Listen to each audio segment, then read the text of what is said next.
10 Unsolved Sea Mysteries. As amazing and breathtaking as the world's oceans may be, they're even more mysterious and sometimes cling unyieldingly to their secrets and mysteries. There are some parts of the ocean that no person has ever even been able to visit, and it's in these parts that some of Earth's unsolved mysteries lay waiting to be uncovered. Alternatively, strange things sometimes happen right where people can witness it but remain mysterious nevertheless. 1. USS Scorpion. USS Scorpion, SSN 589, was a skipjack-class nuclear-powered submarine of the USN, United States Navy. It was commissioned on July 29, 1960, however was declared lost on June 5, 1968. It was not at war at the time. After initial assignments of training and other short operations, Scorpion's home port became Norfolk in 1962 and remained so for rest of her career. The Scorpion specialized in the development of nuclear submarine warfare tactics. Varying her role from hunter to hunted, she participated in exercises, which ranged along the Atlantic coast and in the Bermuda and Puerto Rico operating areas. In 1966, she was deployed for special operations and entered an inland Russian sea, during a northern run where it successfully filmed a Soviet missile launched through its periscope before being forced to flee by using its high-speed capability. On completion of such special operations, her commanding officer received the Navy Commendation Medal for outstanding leadership, foresight, and professional skill. Other Scorpion officers and crewmen were also cited for meritorious achievement. Scorpion was a fast-attack submarine and had a reputation for excellence. The disappearance of USS Scorpion. On February 1, 1967, the Scorpion entered the Norfolk Naval Shipyard, at her home port for an extended overhaul. In late October, she commenced refresher training and weapons system acceptance tests. Later on February 15, 1968, she got underway for a Mediterranean deployment. Upon departing the Mediterranean on 16 May, she headed west for home. On May 21, she indicated her position to be about 50 miles south of the Azores. 6 days later, she was reported overdue at Norfolk. A search was initiated. But on June 5, Scorpion and her crew were declared presumed lost. Her name was struck off from the Navy list on June 30. Wreck of USS Scorpion. The search continued and a court of inquiry was set up by the U.S. Navy. At the end of October, the Navy's ocean research ship Mizar located sections of Scorpion's hull in more than 3,000 meters, that is about 10,000 feet, deep water, and about 400 miles southwest of the Azores. Other vessels including the submersible trees that were later sent to the wreck area, collected lots of pictures and other information. The submarine was broken into two major pieces. The forward hull section, including the torpedo room and most of the operations compartment, created one huge trench on impact with the sea floor. And the aft section, including the reactor compartment and engine room, created a second impact trench. The sail is detached and lies nearby in a large debris field. Much of the operations compartment had disappeared, and most of the debris was identified as coming from the operations compartment. One of Scorpion's running lights was locked in the open position as if it had been on the surface at the time of the mishap. So what was the cause of USS Scorpion loss? At the time of her sinking, there were 99 crewmen aboard Scorpion.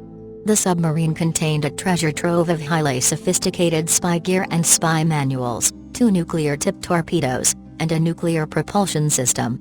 The best available evidence indicates that Scorpion sank in the Atlantic Ocean on May 22, 1968. Several theories and explanations have been given as cause of the loss, but none are conclusive. Some have suggested that attack by a Soviet submarine caused Scorpion's loss. However, the most likely cause was the activation of a torpedo by mistake at the time of inspection. The torpedo, in a fully ready condition and without a propeller guard, then began a live run within the tube. As soon as it got released from the tube, it struck its nearest target, the Scorpion itself. Alternatively, the torpedo may have exploded in the tube due to an uncontrollable fire in the torpedo room. However, no one till date knows the real cause.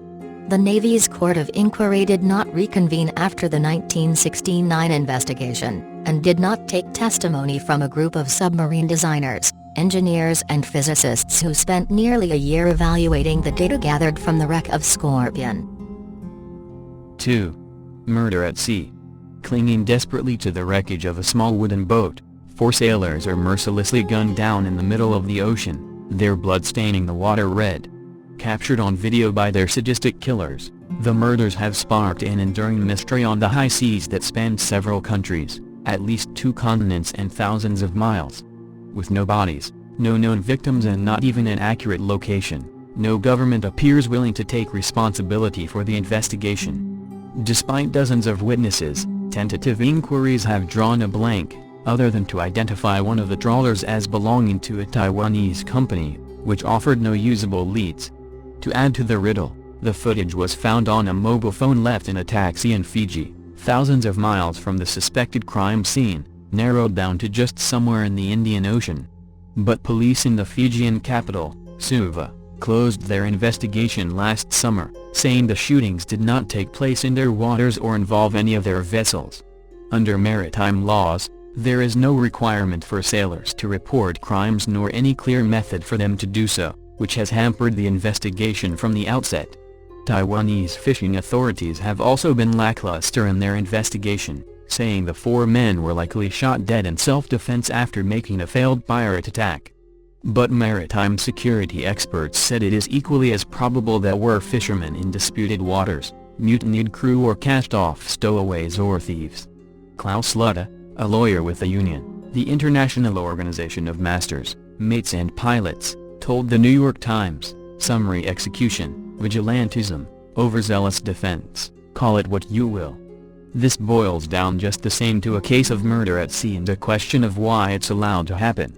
A dozen security experts who view the footage believe it may have been carried out by security experts who are being increasingly employed on commercial vessels. According to maritime security officials, insurers and naval researchers, hundreds of seamen are killed each year for any number of reasons. The 10-minute video, which is too violent to publish in full, shows the 4 fishermen being picked off one by one as they tread water near wreckage of a wooden boat.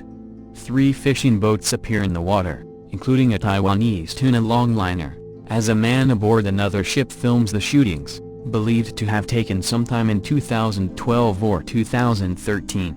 Heavy gunfire can be heard at the beginning of the video and around 3 minutes in the first men floating in the choppy water appear. Voices coming from the boat that the video is filmed on, translated by One News, appear to yell in Vietnamese, "If you see anyone, just kill." Other languages heard include Chinese and Indonesian. Over the tannoy another voice shouts, "Look ahead there, 1 and 2. As the final victim is killed, a voice is heard over the ship's loudspeaker shouting, "Shoot, shoot, shoot." The camera then zooms in on the dead bodies in the water, one of whom is wearing a red and white striped top and another appears naked, as men aboard the boat can be heard cheering. At the end of the video they turn the camera on themselves and pose together for selfies on their mobile phones as they appear to congratulate themselves. In spite of many witnesses, not one of these murders was reported, and they only came to light after the cell phone video was posted online. Taiwan authorities tried to investigate after they identified one of the fishing boats as belonging to the country, but the investigation hit a dead end, as they could not identify the captain or crew. The victims' bodies were never found, and the reason for their murders remains a mystery. The exact location of the tragedy also has yet to be identified. 3. Baltic Sea submarine. Sweden spent the past week trying, unsuccessfully, to find a foreign submarine thought to be lurking in its waters. But on Friday, having scoured the coast, the Swedish military called off the search. So what's going on in the Baltic? On a long warm summer evening when the sun refuses to set, there are few finer places in Europe than the Stockholm archipelago. There are 30,000 Swedish islands and rocky outcrops, picture-perfect holiday cabins painted reddish-brown or yellow as mustard, and sailboats bobbing at anchor in a clear blue sea. But it's not necessarily where you'd choose to be when, like this week, the rain is lashing down, the wind is whipping off the Baltic Sea, The skies are a forbidding gray and you're looking for the naval equivalent of a needle in a haystack. For an underwater activity, that's what the Swedish authorities officially called it. The tabloids dubbed it the hunt for reds in October.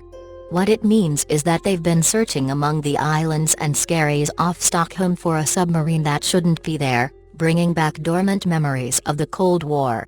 Back in the 1970s and 80s, Sweden regularly scoured its territorial waters for Soviet subs, almost always without success. Once a nuclear-armed Whiskey-class submarine ran aground near a Swedish naval base, causing a diplomatic incident that became known inevitably as Whiskey on the Rocks. Fast forward to today, and a time when countries around the Baltic Sea are casting nervous glances towards a newly assertive Russia. After Crimea, and after eastern Ukraine, they can't help but wonder what Moscow is planning next. The Kremlin laughed off suggestions that one of its vessels was involved in this latest maritime drama. It adopted an almost mocking tone towards Sweden's military response. But there were tantalizing hints, a coded message in Russian, allegedly intercepted by Swedish intelligence, sent from the archipelago to the Russian enclave of Kaliningrad on the southern coast of the Baltic Sea. And a series of civilian sightings of a mystery vessel, possibly a Russian mini-sub, which may have run into difficulty. "We hate the fact that something is in our waters," an admiral leading the Swedish operation told me, "but time is on our side, and they are the ones wearing the watches." It was all deadly serious, but there have been moments of farce as well. A grainy photograph thought to be the mystery sub breaching the surface may well turn out to be genuine. But it still brought to mind fake pictures of the Loch Ness Monster. And a mystery man, dressed in black and carrying a backpack, sparked momentary talk of a possible incursion by special forces, until he turned out to be a retired local minding his own business. "I could see there were lots of military boats out and about," he said. "But I was just going fishing." He didn't mention the one that got away, but it looks like the unidentified intruder will never be found. And if it was indeed a Russian sub, why was it there?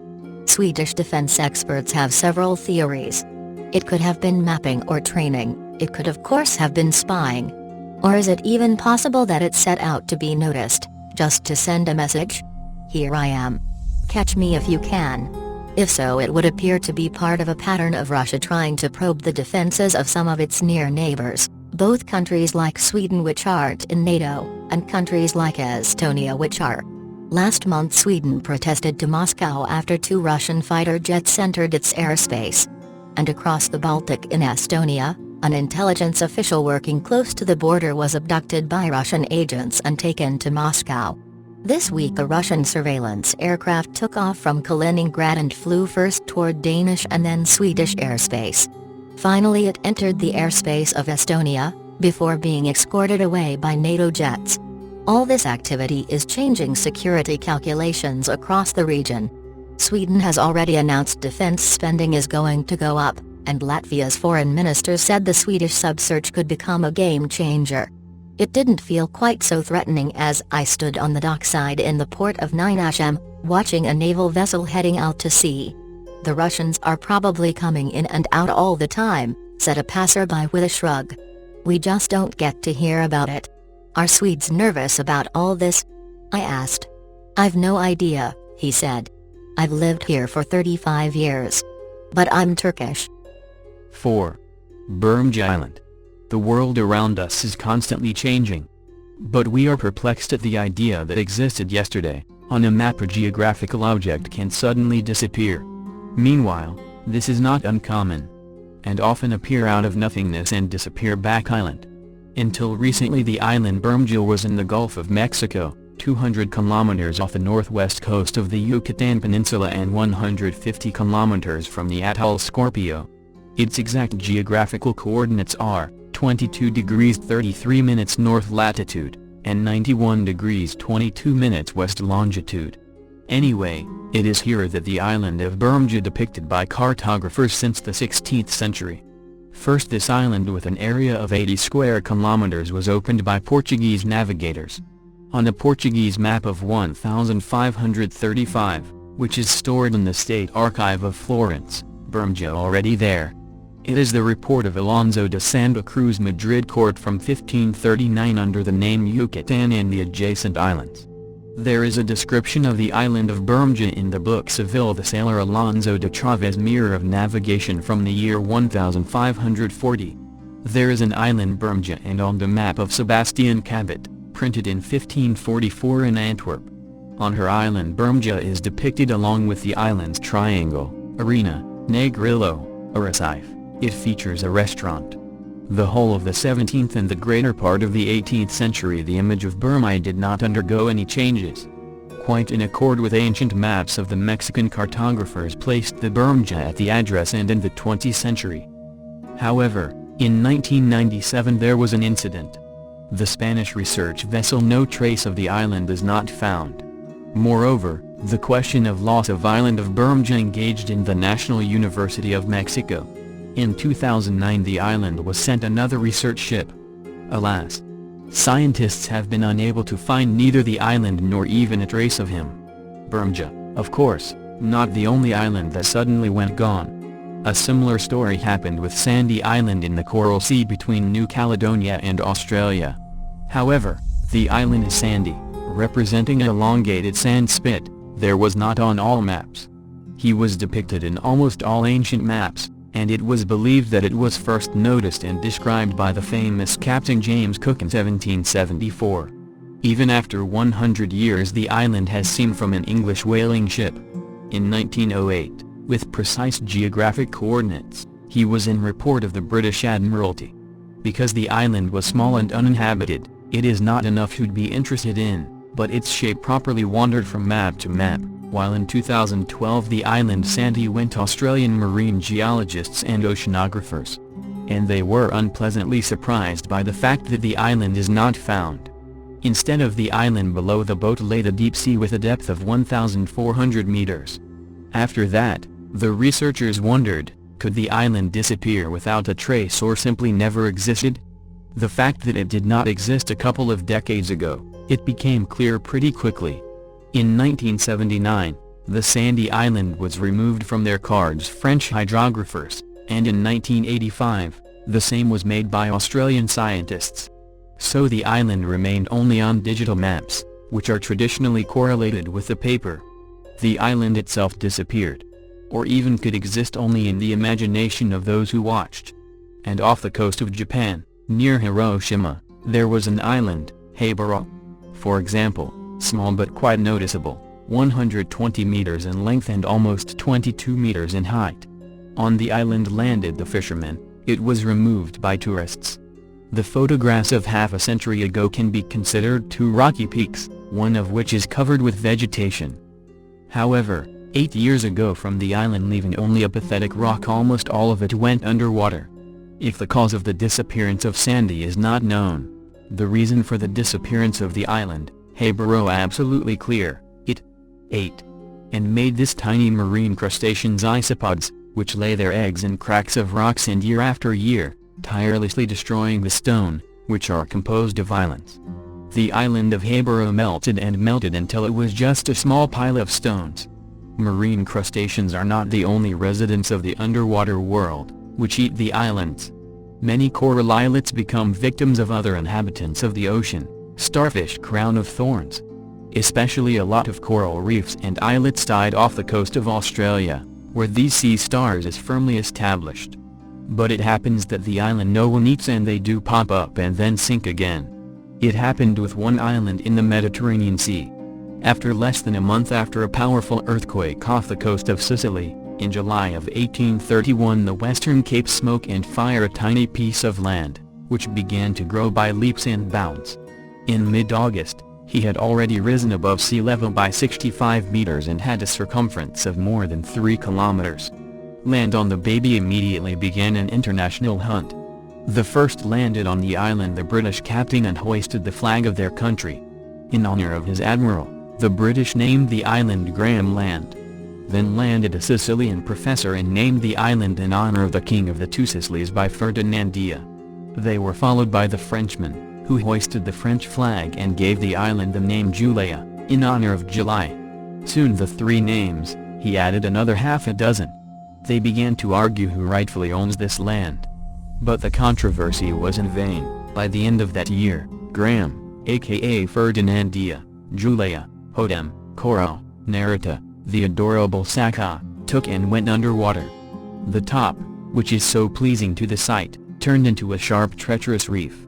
And these days, due to the gradual sea level rise, the fate of this volcanic island repeat quite stable before, and even the once populated, for example, 5 of the Solomon Islands Rapida, Kala, Rihanna, Sales, Kakatia and another 6 are in line for extinction. Maybe with Bermuda was one of these stories?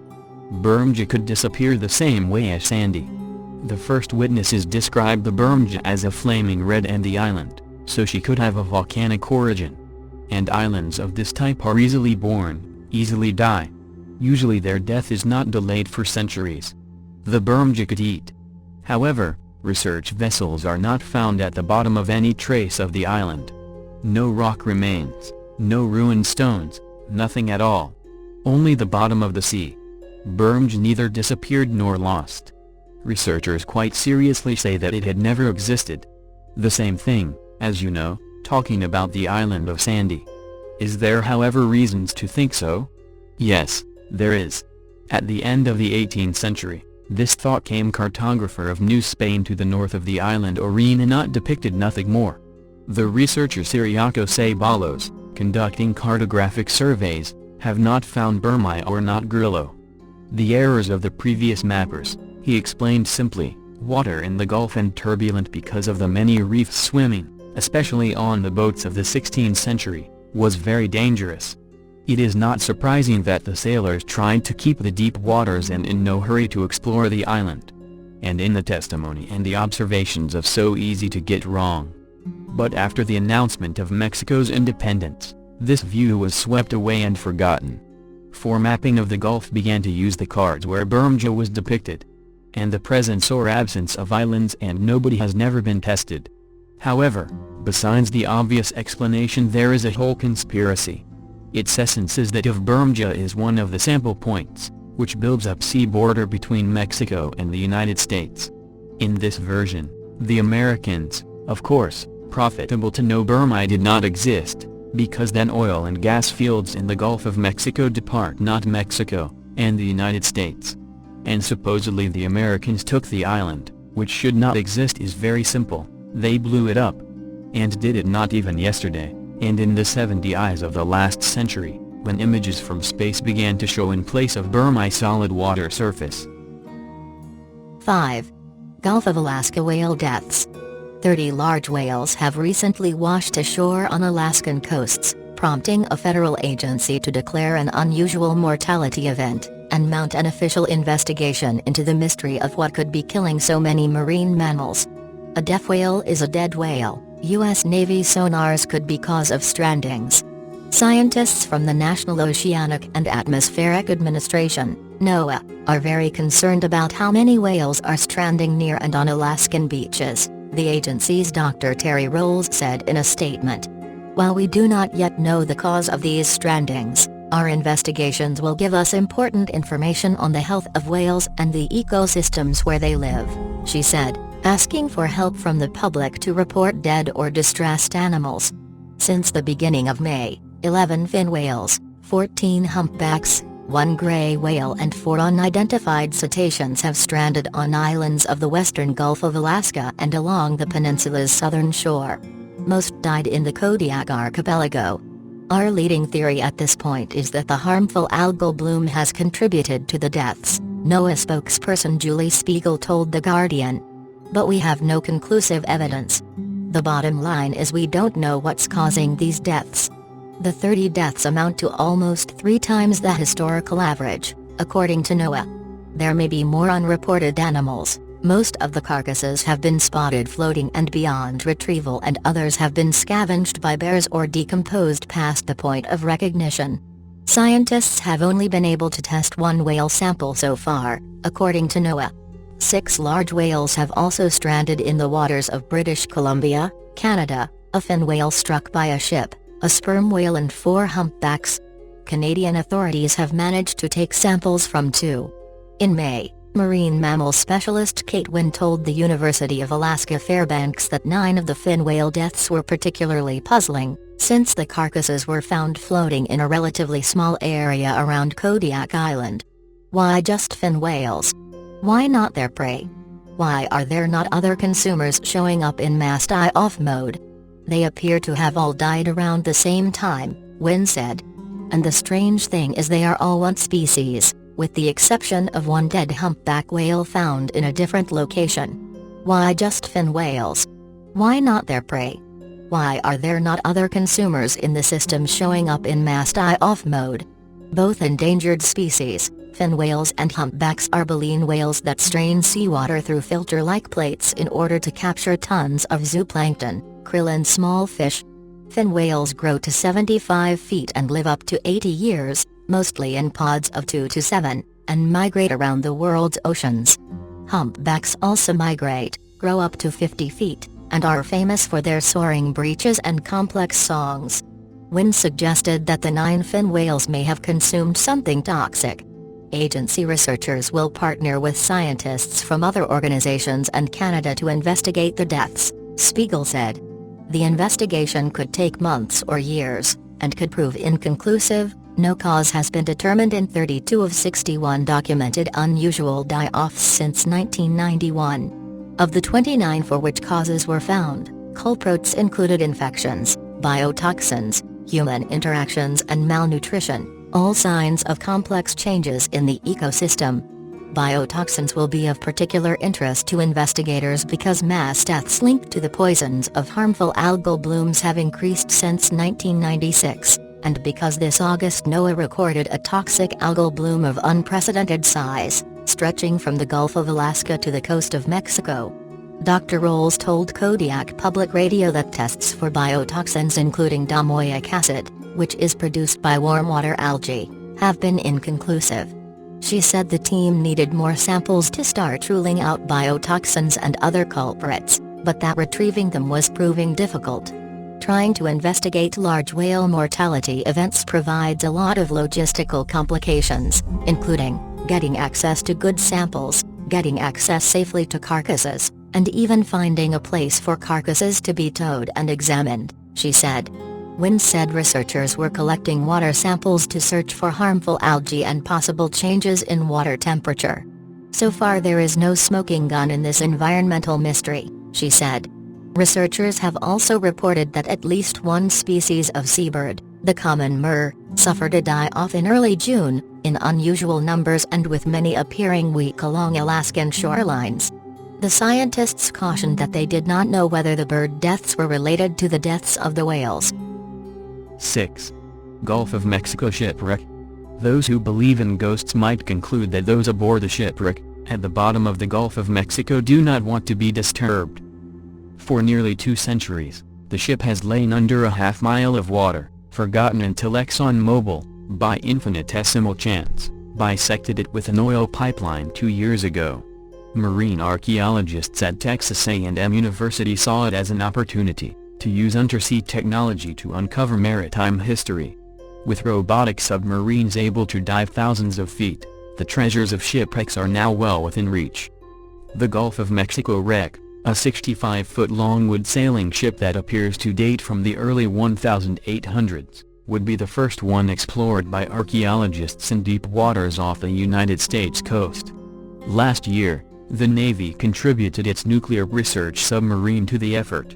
Brett A. Phaneuf, the Texas A&M scientist who is coordinating the expedition, was confident that he would put a name and history to the shipwreck by the end of last summer. Mr. Phaneuf, pronounced Phaneuf, still says he will unearth its identity. But he also talks jokingly of the curse of the wreck. "There's bad voodoo out here," he said. "Everything that can go wrong has." In mid-January, Mr. Phaneuf was back on the water for a third attempt to bring up artifacts, porcelain, pieces of metal, something that could tell its origin and age. If he had been lucky, he might have even picked up something with the ship's name on it.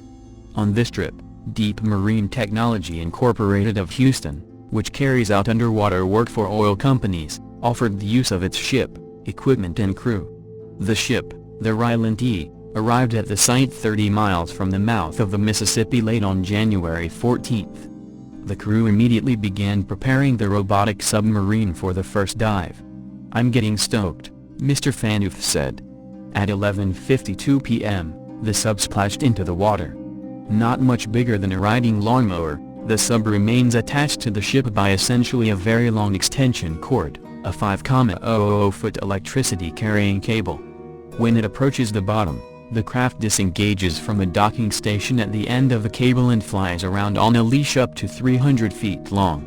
Watching a video monitor, Mr. Phaneuf counted down the distance to the wreck, as the rover descended at 100 feet a minute. A half-hour later, the gremlins appeared. The hydraulic system in the docking station, which draws the leash in and out, balked. The project manager for Deep Marine, Mark C.G. Steiger, yanked the sub up and down like a yo-yo, trying to tighten the leash. Glitches also infiltrated the electronics. Whenever the thrusters fired, the video monitor in the control room blanked out. 2 hours later, with the leash problem solved, the sub reached the bottom, 2,650 feet down. The crew soon spotted the oil pipeline and followed it. "There's a piece of timber," Mr. Phaneuf said. "See how it's speared in the bottom? That's weird." Then the sonar failed. The operators rebooted the software and the computer. They turned the systems off and back on. The sonar still did not respond.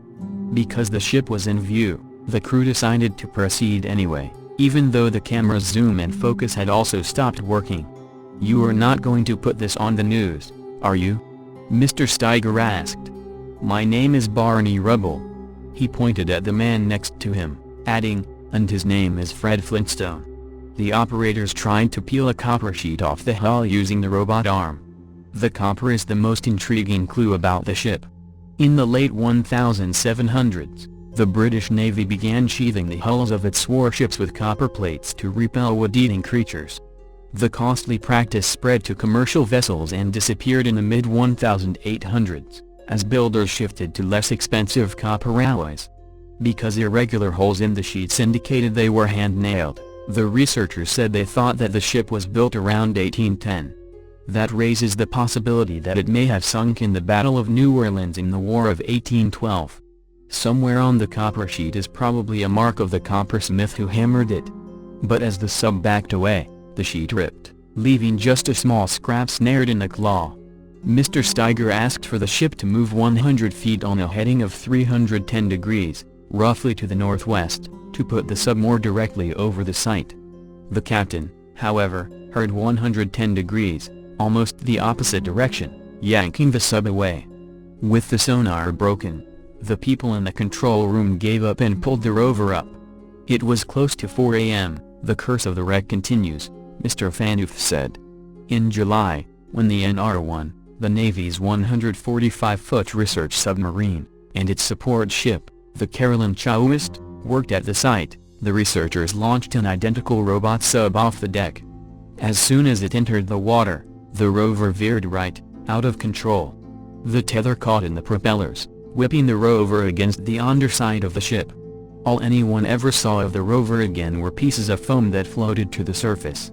On the seafloor, the 12 crew members and one scientist aboard the NR-1 completed their work, making sonar maps of the site and shooting hours of video. Its robot arms, however, were too short to reach the artifacts that the researchers wanted to pick up. At the end of the week, the captain of the NR-1 managed to use a robotic arm to grab the wreck's stern post where the rudder once hung. Mr. Phaneuf said that piece certainly had some identifying marks. As the submarine rose to within 100 feet of the surface, a hydraulic system failed. The arm went limp. The stern post slipped out. "We spent 2 days looking for that," Mr. Phaneuf said. "Never found it again." Later in the summer, a research ship in the Sustainable Sea program of the National Oceanic and Atmospheric Administration offered to stop by the site for a day to pick up artifacts. The first time the ship left port, a piece of debris snagged in a propeller, and the ship returned. The second time, the propeller locked, and the ship ended up in dry dock for repairs. Because of the delays, the federal researchers went to perform other tasks first but said they would stop by the wreck on the return leg. They did not get that far.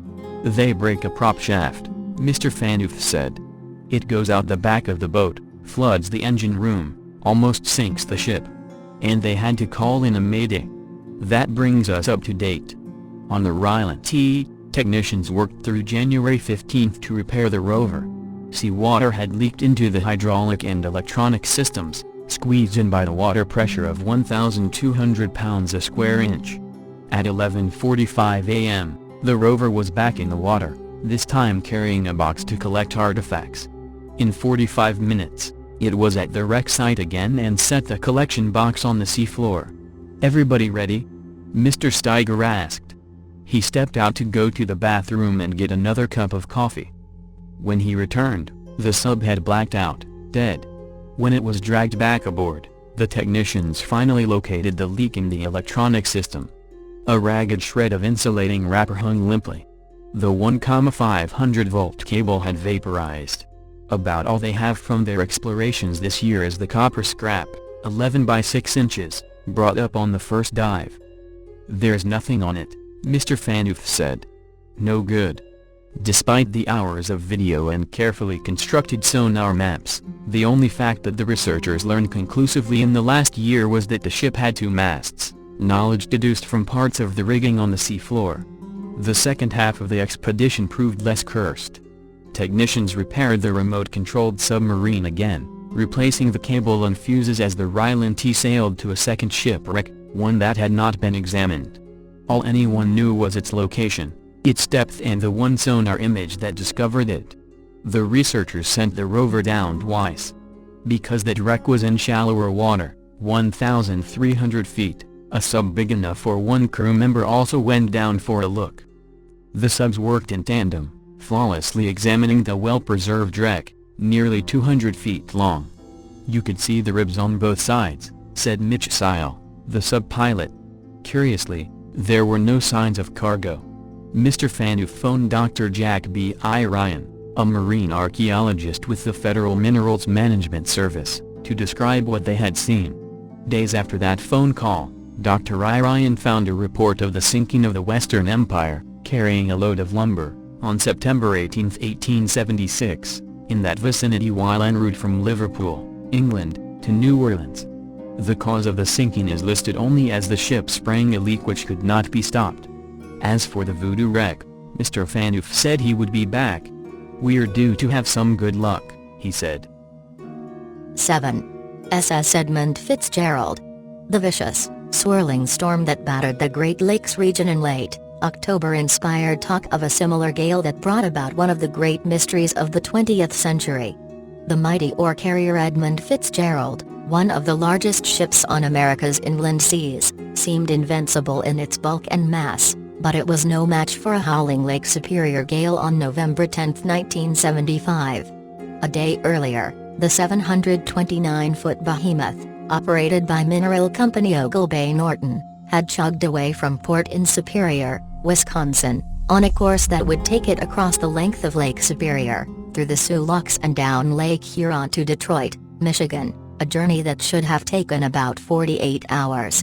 With the storm bearing down on them the next morning, the Fitzgerald and another freighter, the Arthur M. Anderson, took a northerly route, hoping the Canadian shore would provide a buffer.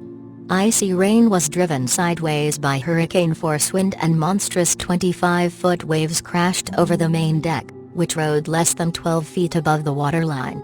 Captain Ernest McSorley, a 37-year veteran on his last sail before retirement, stayed in radio contact with the Anderson and another ship, the Avifers. At 3:30 p.m., he reported his ship had suffered minor damage and was listing, or leaning to one side, in the storm, according to the Coast Guard report on the accident. Things only got worse as the afternoon dragged on. "I have a bad list, lost both radars. And am taking heavy seas over the deck," McSorley radioed around 6 p.m. "One of the worst seas I've ever been in." Listen to the ship captain's radio traffic. He tried to make a run for the safety of Whitefish Bay on Michigan's Upper Peninsula. But about 7:10 p.m., the ship suddenly disappeared from radar and radio, without a call for help.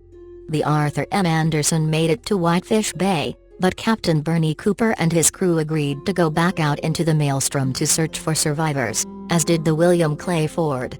The searchers went out and got the hell beat out of them, one observer said, but all they found were 2 splintered lifeboats and a single, unoccupied life jacket. Nearly a week later, a U.S. Coast Guard sonar ship found the Fitzgerald.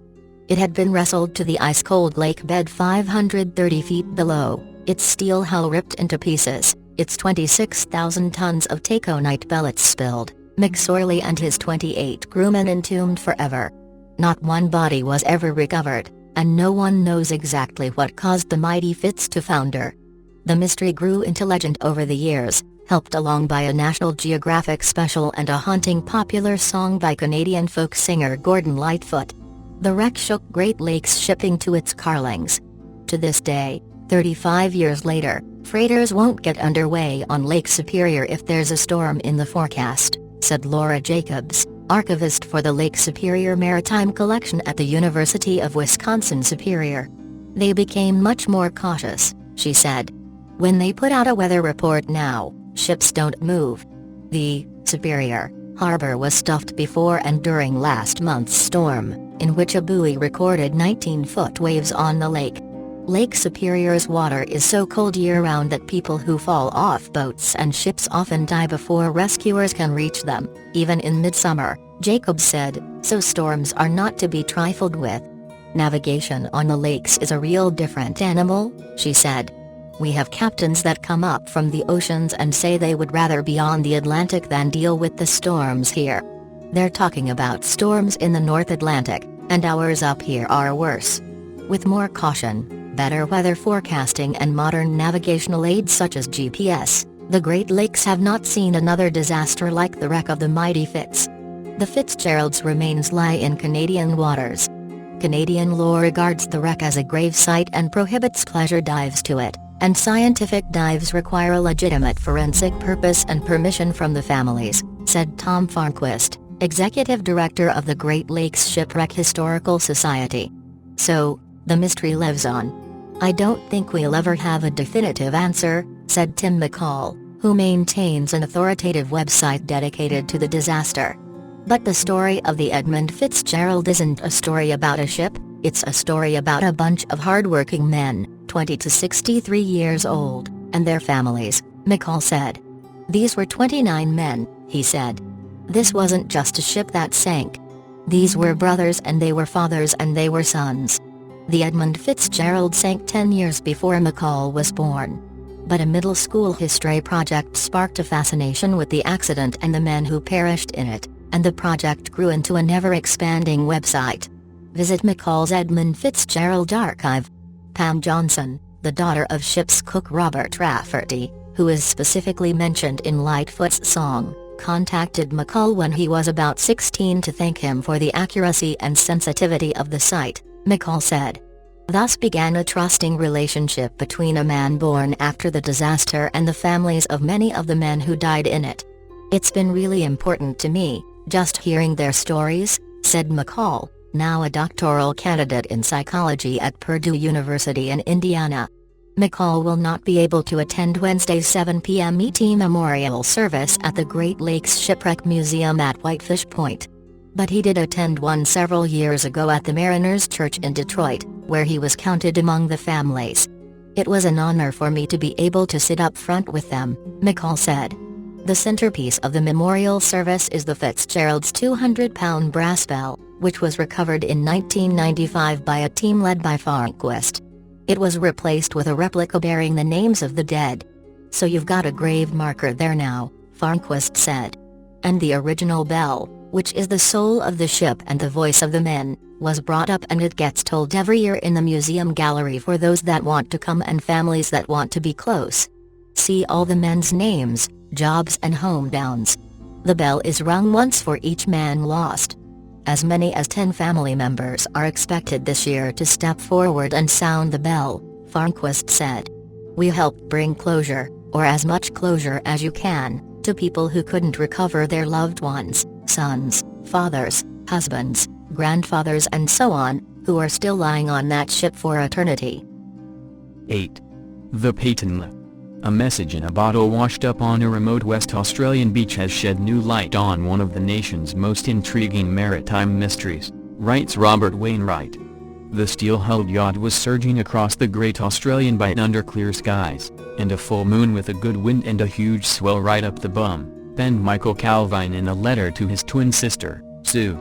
It was October 26, 1988, and life was one great adventure for the 21-year-old from Turia and his mate John Blissett, crewmen aboard the 20-meter luxury schooner Peytonla.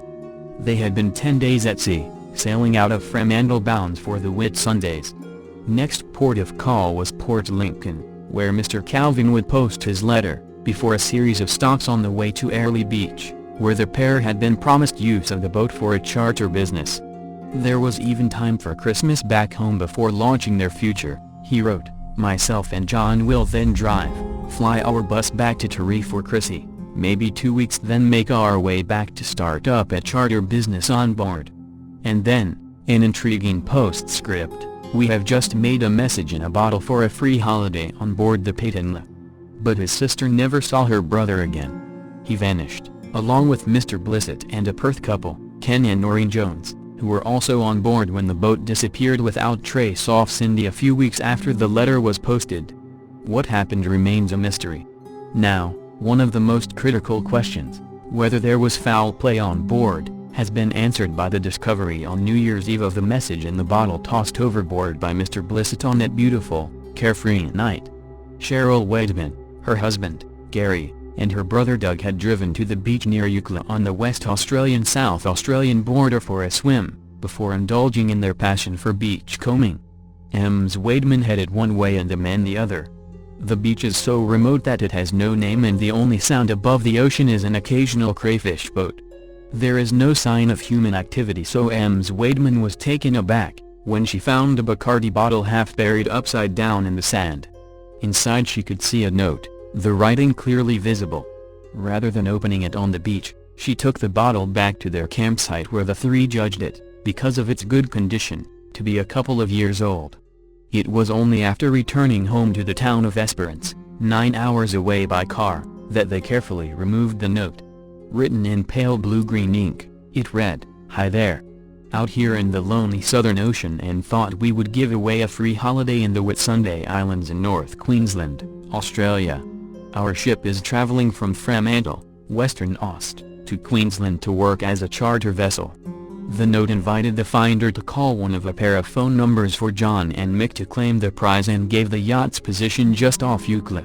"See you soon," it ends, signed John. 9. John Hafford. The happy-go-lucky dad who mysteriously vanished from a cruise liner, was known as John the Bookman by companies throughout the city. Affable John Hafford ran the Bargain Book Company, dropping off gifts and books to hundreds of businesses for workers to buy. The 63-year-old, who was due to celebrate his silver wedding anniversary to wife Ruth in June, disappeared into thin air during a cruise trip which had always been his dream. He set off on the 7-day Thomson's trip on March 31, kissing his wife and 3 children goodbye at their Greenleys home.